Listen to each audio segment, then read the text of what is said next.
মেয়ে মানুষ মানে রান্না করবে, ঘর সংসার সামলাবে, এক কথায় একটা গৃহিণী। এটাই কি আসল মেয়ে মানুষের পরিচয়? হ্যালো এভরিওয়ান, কি অবস্থা সবাই? সবাই কেমন আছেন? আশা করি সবাই অনেক ভালো আছেন। আজকে আমার এই ভিডিওটা একটু আলাদা, কারণ যারা বলেন আমি রান্না বান্না পারি না, বিশেষ করে তাদের জন্য এই ভিডিওটা।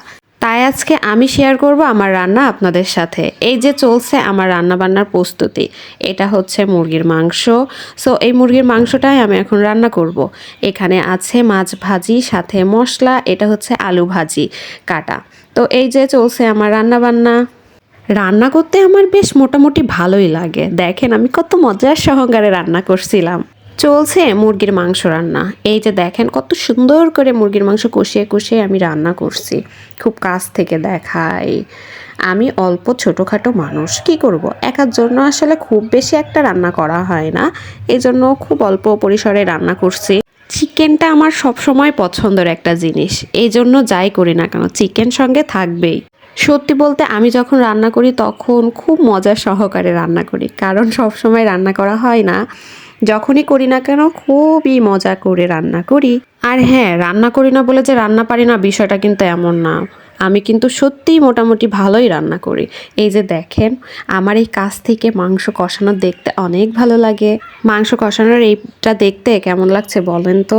শুধু মাংস না, হ্যাঁ, সাথে কিন্তু আমি অনেক কিছুই রান্না করছি। শুধু মাংস রান্না করব তা তো না। এই যে সঙ্গে ডিম ভাজি, মানে এটা হচ্ছে ভুনা করা হবে।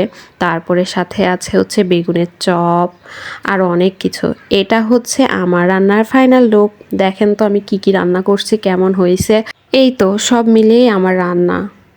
মাংস রান্না ছিল, মাছ ভুনা ছিল, বেগুনের চপ ছিল, ডিম ভুনা ছিল, আলু ভাজি ছিল, মাছের ডিম ভাজি ছিল, সাথে সালাদও ছিল। এবার বলুন তো আমার রান্নাগুলো দেখতে কেমন হয়েছে? আর হ্যাঁ, আমি কিন্তু সত্যিই রান্না পারি। এগুলো দেখে কিন্তু অবশ্যই বলবেন না যে আমি রান্না পারি না। মেয়ে মানুষ হয়েছি, সব কাজ তো জানতেই হবে, তাই না? তার মধ্যে তো মোস্ট ইম্পর্ট্যান্ট হলো রান্না করা। শুধু পড়ালেখা করে শিক্ষিত হলেই তো হবে না, সাথে রান্না বান্নাও জানতে হবে।